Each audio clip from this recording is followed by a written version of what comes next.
Jerry of the Circus.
For Jerry of the Circus. Hey, there's the house now. See it, Jason? Mm-hmm. And there's no lights on. I guess Tom's sound asleep by now. That's still bad business, Jerry, to go snooping around late at night this way. From what you tell me of this man Platt, I wouldn't be surprised at anything he might do if he caught us. But he's at work down at the railroad station.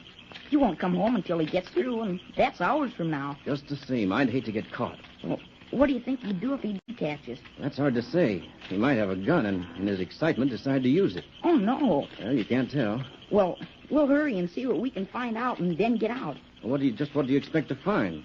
Well, I don't know, but I feel pretty sure those bonds are around someplace. Well, if they're in the barn, we're pretty likely to find them all right, but it isn't likely that this fellow Platt would leave anything as valuable as those bonds out in the barn. Well, the sweater was out in the barn. Well, that's different, Jerry. I'm afraid that sweater wouldn't carry much weight in court. But that Spike sweater, the one that disappeared. Well, that's what you think. You've got me convinced, too, but, well, there's no proof. Lots of folks own red sweaters, but that doesn't mean that they were connected with the train robbery. Well, I guess you're right, but then that's all the more reason we've got to find those bonds. Yeah, if we could find the bonds, then we could use the sweater to strengthen the case. And that would be enough proof to set Spike free, wouldn't it? I should think so. Of course, there'd have to be a new trial. I sure hope we find him so we can get Spike out of jail. Yeah, you're pretty much set on clearing up this case, Jerry. I believe you would have come out here alone tonight. Sure I would. Well, I think it's better that I came along, though. Well, let's talk softer now. We're getting pretty near. All right. Well, we'll go around the back there and walk up the driveway. You got your flashlight? Uh-huh. Well, now, don't turn it on until we're on the inside of the barn. Well, I won't. Quiet now, Jerry. Hey, what the... Oh. Jimmy, that cat scared me. I guess you scared him, too. Look at him run. It's a good thing Rags isn't with us. He'd wake up everybody in town if he started chasing that cat. Here we are now. I hope this door isn't locked. It isn't. I took special notice of it. It hasn't even got a lock on it. Yeah. So I see. Well, come on now. Now, wait with that light. Wait till I get this door closed. Should I light it now? Yeah, all right. There's Nellie over in her stall. Yeah, I see. Put the light over here, Jerry. I guess that's Mr. Platt's workbench. Looks like he's a carpenter, among other things. He's got a nice bunch of tools there. Well, here's the trunk, the one the sweater was in. I sure don't like this, Jerry. What? This looking through people's things. We'd have a hard time trying to explain to the police if we were caught. Well, let's hurry then. Here, you hold the light. I'll open the trunk. Okay. All this stuff is just old clothes. I'll just take them out and set them down on the ground here. Wait, Jerry. What is it? You see that bag down there in the corner? No. Over there by the overalls, that paper bag. Oh, here? Just a bag of mothballs. Oh. Well, I'll go through some of these pockets in these old coats. I sure hope we have some luck. I don't want to disappoint you, but I don't think we will. It's foolish to think a man would leave damaging evidence like those bonds around here where they could be found. He'd be more apt to hide them in the house somewhere, or maybe down at the station. Wait, what's this? Did you find something? There's a piece of paper in the inside pocket. Yeah, here it is. What is it, Jason? No, it's a false alarm. Nothing but an old bill for some automobile tires. Guess you were right. There's nothing in this trunk that looks like bonds. I just have this one more coat to go through. Wonder where else we could look. No, there's nothing there. Well, that's that, Jerry. Well, how about that big box over there in the corner? Well, we can have a look. It's just covered with an old piece of rug. Just some old books and magazines. Hey, look at phonograph records. Well, this Platt fellow believes in saving things. Maybe the bonds are in one of the books. There's one chance in a million, but, well, let's look. Here, I'll put this flashlight here on the shelf so we'll have light to work with. Nothing in this one. Nor this one either. Nothing here. Ah, it looks hopeless, Jerry. I guess I'll just have to think of another way to find those bonds. It might be that Platt destroyed them all. Maybe. Well, there's nothing here. Let's put those clothes back in the trunk and get out of here while the getting's good. Okay, but... Gee, I'm sure disappointed. Jerry. Yeah? Wait a minute. Look at that trunk. Well, what about it? Get me that stick over there in the workbench. I think I've discovered something. Here you are, Jason. What are you going to do with it? Now, let's measure this. Let's see.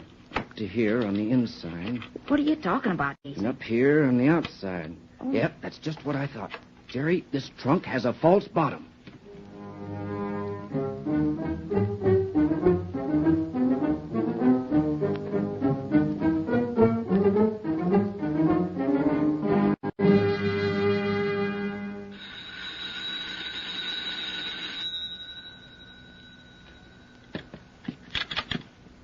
Hello? Tom. Yeah? Wake up. This is Mr. Platt. Yes, Mr. Platt. Are you awake? Yes, sir. Then listen. I want you to go out into the barn and see if my box of tools are out there. I thought I had them down here at the station, but maybe they're out in the barn. I've got some repair work to do out in the baggage room, and I need them. If they're in the barn, I want you to come down here with them. I'll hold the phone while you go look. Yes, Mr. Platt. I'll run out to the barn and find out. And be quick about it. Yes, sir.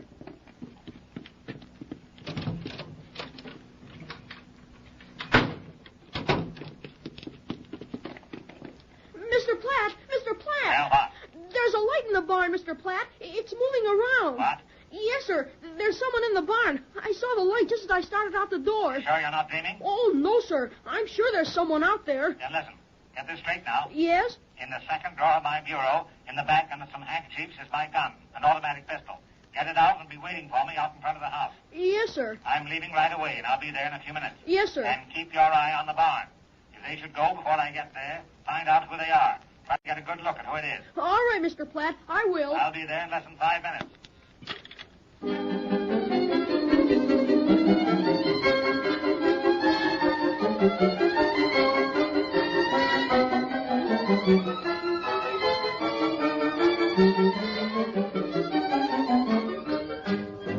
Are you sure it's a false bottom, Jason? I've never been more sure of anything in my life, Jerry. Well, I don't see how you figured it out. Well, now look, Jerry. There's 2 inches difference between the outside and the inside measurements of this trunk. If you look at it closely, you can see that the bottom should go down deeper on the inside. Oh, I see what you mean. I'll bet anything Platt fixed that trunk up himself. A good carpenter could do a job like this. Well, how do you find out where to open the false bottom? I suppose there's some sort of a hidden panel someplace. It may be hard to find, but I'm not going to give up very easily. Well, you think maybe the bonds are in it? It wouldn't surprise me any. When a person goes to the trouble to make a thing like this, he must have a use for it. Oh, I don't see how you ever noticed it. I guess it was just luck, Jerry. Wait. Did you find something? No, I thought I did for a second. I don't think this opened from the inside. There must be some way to open it from the outside here. You know, Jason, I've just got a feeling those missing bonds are in that false bottom. It wouldn't surprise me a bit. If we could only get them. With that evidence, it wouldn't be any time at all until Spike was out of jail. I sure hope Spike appreciates what we're doing. Don't worry. We're safe enough. Nobody knows we're out here. This thing is sure a puzzle, Jerry. I can't for the life of me see how it opens. Here, give me a hand. Let's lay this trunk down on its side. Maybe this trick bottom opens from the underneath. There we are. No, it's too smooth under here to have any opening. Well, whoever figured this out did a good job. Hey, look at Jason. Look at what? Well, see this band here? That's to reinforce the trunk, Jerry. That band goes all the way around, see? I know it, but look. There's nails or little tacks like that fasten it all the way around. And right here on this side, there's 2 wood screws. You're right. Good boy, Jerry. Get me a screwdriver over there in the workbench.